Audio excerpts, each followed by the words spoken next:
फिर से समझिए, कुछ अलग कोण होते हैं, वो तो मुख्य कोण जो थे आपने देखा, लेकिन यहाँ भी कुछ अलग कोण होते हैं। क्या होते हैं? अलग। जैसे आसन्न कोण, संलग्न कोण कहाँ देखने को मिलेगा? जब आपको दो कोण एक साथ मिलेगा। क्या होगा? दो कोण एक साथ, यानी कि कोण एक और कोण दो, ये दोनों कोण क्या कहलाएंगे? संलग्न कोण या आसन्न कोण कहलाएंगे। क्या कहलाएंगे? संलग्न कोण या आसन्न। कब कहलाएंगे? जब दो कोणों का एक भुजा दोनों में कॉमन हो। क्या हो? कॉमन, यानी कि कॉमन है। क्या है? कॉमन भुजा। क्या? कॉमन भुजा मतलब यहाँ समझिए कि इसमें कोण में भी ये भुजा है, इस कोण में भी एक भुजा है। तो जो रेखा किसी दो कोण में कॉमन हो जाए, यानी कि सेम, मतलब उसमें भी अपना पार्टिसिपेट करें, इसमें भी पार्टिसिपेट, तो उसके द्वारा जो दो कोण बनेंगे वो कोण क्या कहलाएंगे? आसन्न कोण कहलाएंगे। क्या कहलाएंगे? आसन्न कोण कहलाएंगे।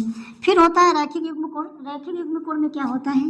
एक रेखा होती है, एक रेखा को जब क्या किया जाता है? दो भागों में डिवाइड कर दिया जाता है, तो इन दोनों के द्वारा जो कोण बनता है वो कोण क्या कहलाता है?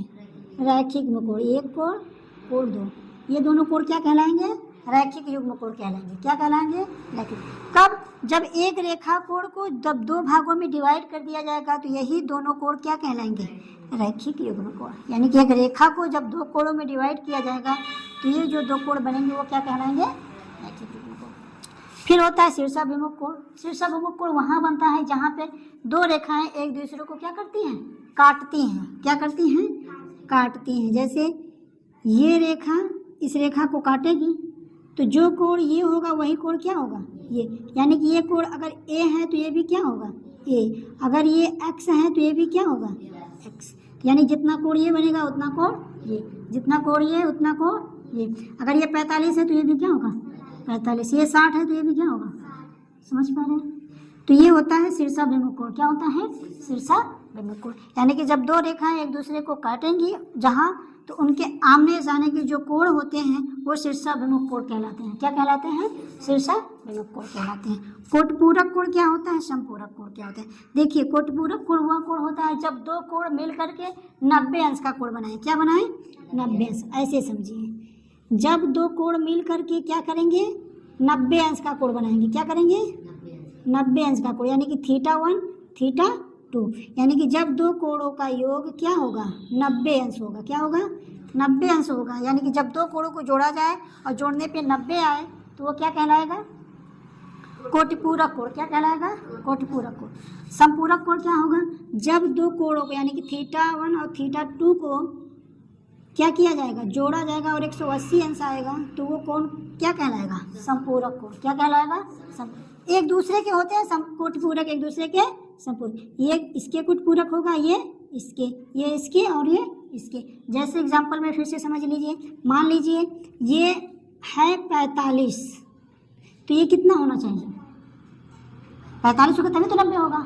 अगर मान लीजिए ये है 60, तो ये कितना होगा? कितना होगा? अगर ये 60 है तो ये कितना होगा? कैसे 60 होगा? 90 होना चाहिए, तो कितना जोड़ेंगे? 30 जोड़ेंगे ना, तभी तो 90 होगा। तो यानी कि ये 60 है तो ये कितना होगा? 30 होगा। यानी कि अगर हम कहें कि कोई कोण 60 है तो उसका कोटपूरक कितना होगा? 30 होगा। अगर वो 60 है तो उसका समपूरक कितना होगा?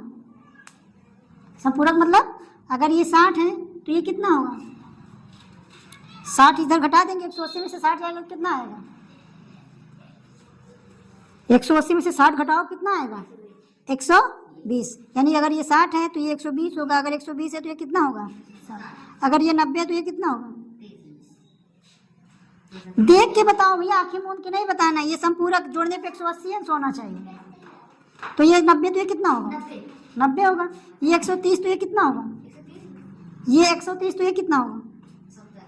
70 कैसे होगा?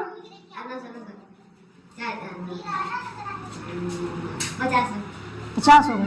जोड़ घटाना एकदम उंगलियों में होना चाहिए। तुरंत तुरंत घटाइए, तुरंत तुरंत जोड़िए। वो आएगा कब? जब खुद से प्रैक्टिस करोगे, बार बार ऐसे नौजवानी जोड़ोगे तब आएगा, लिखने से नहीं आएगा। जब खुद बैठ के अपने मन में बार बार चीज़ों को क्या करोगे, जोड़ोगे घटाओगे, जोड़ोगे घटाओगे, तब जाके वो चीज़ें समझ में, ठीक, उतार लीजिए।